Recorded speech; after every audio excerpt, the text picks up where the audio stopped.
Hey, happy day.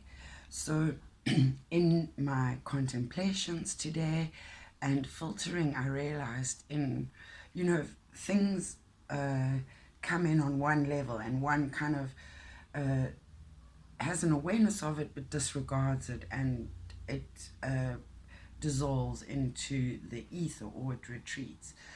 And then something else happens and it's in the same frame reference, or yes, and framework, yes. So um, and then it comes again, so each time the same concept uh, appears to us.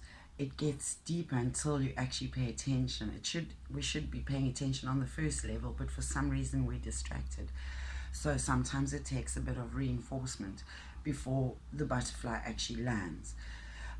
So what came through in the contemplations recently were how we are getting more clarity and seeing our landscape with new eyes. We don't always get to change the landscape, however, it seems this time we do. So we are having new eyes to see things differently and with that, we are being shifted out of the current status quo, which is stagnant and not aligned with the higher self and one's purpose. So, certainly not with following one's wishes, dreams, and desires and passions, which is interesting because the Destiny card that came up is the sex suit, which is exactly about that, passions and desires, but we'll get to that. So, what came into my frame of reference is this idea of being misunderstood and or therefore underestimated, and they are flip sides of the same coin. And it's about requiring validation and having an attitude of I don't even need you. And we need to be self-sourcing, and we've been hearing this about how we should be living our lives, but perhaps we need to take it more inwards, internalize that to being how are we being self-sufficient within the self. How are we mentally able to maintain a healthy state of mind? How are we able to maintain a healthy state of body? How are we able to maintain a healthy emotional state and thus respond in a more loving, healthier, peaceful, serene, uplifted, energizing, positive response to life rather than a negative reaction? Reaction is part of a negative feedback system, whereas responding is a form of manipulating and alchemizing your environment. But it always starts with you. You can't change anything in your environment until you change that within. So the next underlying theme that came in is people will only meet us at the level that they are at, or each of us, we can only meet others where we are at. So it brought to my mind about narcissism and gaslighting, because I had my own experience of that recently, which what was beautiful about it was when I was confused and confounded about the exchange, I understood it had actually nothing to do with me, and there was a lot of projection going on.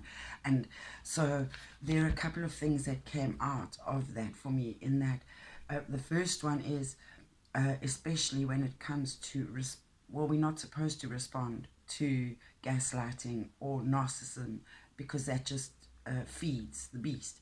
So we take our attention away, and we starve the beast and the wolf we wish to not to feed. Which wolf do you feed?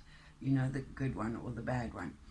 And so you cannot ask for that which you yourself are unable to give, which is about being selfish and about being selfless. Selfish is inconsiderate, it's making yourself the star of the show always without being able to have any empathy or compassion, meaning being able to place yourself in another's shoes or see a reflection of yourself in another. They're simply showing you a dimension of yourself, and how do you feel about that within you? You know, are you comfortable with being a saint, a sinner, a celibate, a whore, an infidel, a loyal, You know, we get to experience all of these aspects of our being in life, and we encounter and have relationships and engage with others simply as a way to highlight that within the self, which is actually the gift in adversity, and that is a blessing. So, nothing bad is actually ever really going on if you can look at it in the love space, the heart space, and which is loving forgiveness. And the other thing that came up was, um, you know, I talked yesterday about transparency and deception, and kind of preceding yesterday even was this that came up, which again refers to our perspective change. And it used to be self impacted, and we used to adopt it as a reflection of the self, meaning if, for example, in a gaslighting exchange or a ghosting experience or any engagement with another human being, any relation that we have, relations with others that we have, what happens is traditionally, let's take romance, let's take a love relationship. So I did reference recently about how men don't want to hurt women. So instead of just saying, you know, I'm not really into this anymore, and it like being ripping the band-aid off, which I've also is a repeat theme. I keep hearing it. I've said it and I hear it again. So it has to do with being vulnerable, authentic, and transparent. And so it had to do with, excuse me, about, so instead of what, as I was saying, traditionally what would happen is before the disturbances and the pause, is that we used to have an experience in love where perhaps a fellow didn't uh, tell us that he was no longer interested. Instead, what happened is he does what men do, which is distance themselves emotionally, physically, mentally, and spiritually. And it's confusing for women because when they are present and they do give of themselves, and when they use us for sex, we think that's a form of connection and love. So we hold on, we hook into that, and we, instead of having a grander experience overall, we just are having little highs that see us through very low, long lows, and deep, long lows. And so it would just be kinder to say to each other, hey, this isn't fly, and everybody, yes, it's hurtful, but we move on, and we have a greater hope of being happier sooner. And what often happens after a breakup is that we tend to be a little more self-focused, which is a beautiful thing, because that's what we should be doing all the time, and that's the space we should be staying in, and not giving over of ourselves to another, only sharing of ourselves with each other.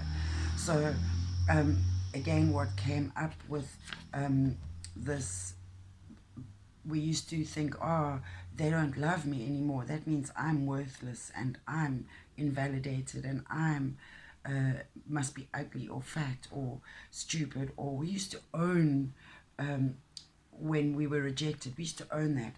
And here's an interesting perception change I'd like to open your eyes and your mind to.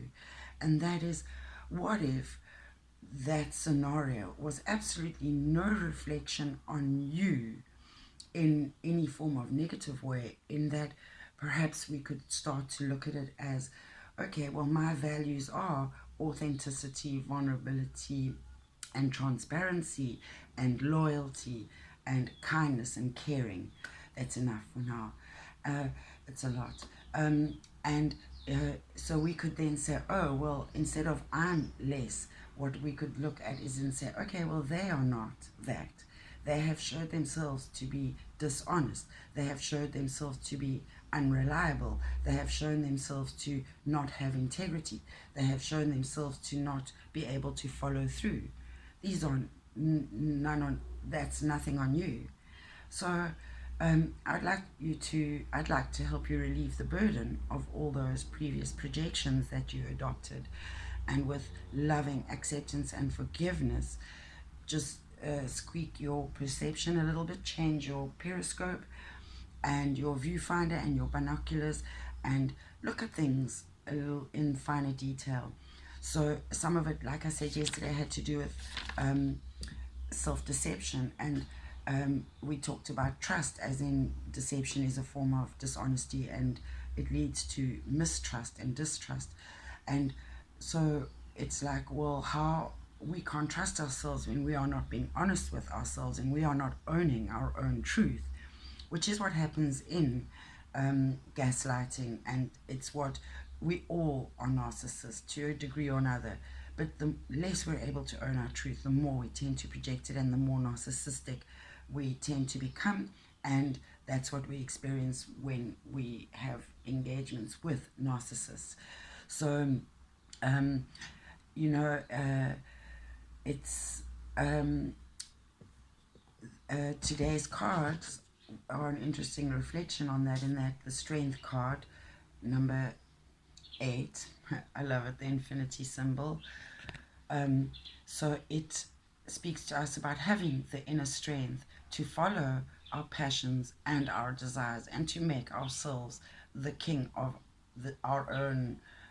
Well, the lion doesn't live in the jungle, it lives in plains, but anyway, and mountains. But the tigers are forests. So be the own panther of your own forest and your own jungle. And yeah, you need to find the balance between your animalistic nature and your higher nature, and it leads to, again, that passion card, and or the sex card. And passion talks to us about it represents passion, creativity, and sexuality, and so it does relate to sex, but in the same way, tantra asks us to control our sexual urges and desires in and to treat our bodies and sex with a sacredness instead of animalistic lustful desires. If we can channel and harness sexual energy, it's actually the most powerful creative energy that we have, and it's a very good driving force, and we can actually channel that fire in very constructive ways. So being celibate has its values. And 13 talks to us about exercising power, and it talks to us about recognizing our ability to influence and change our lives and contemplate how to exercise personal power for the good of all. And oh gosh, there are monkeys around, but anyway, let's see if I can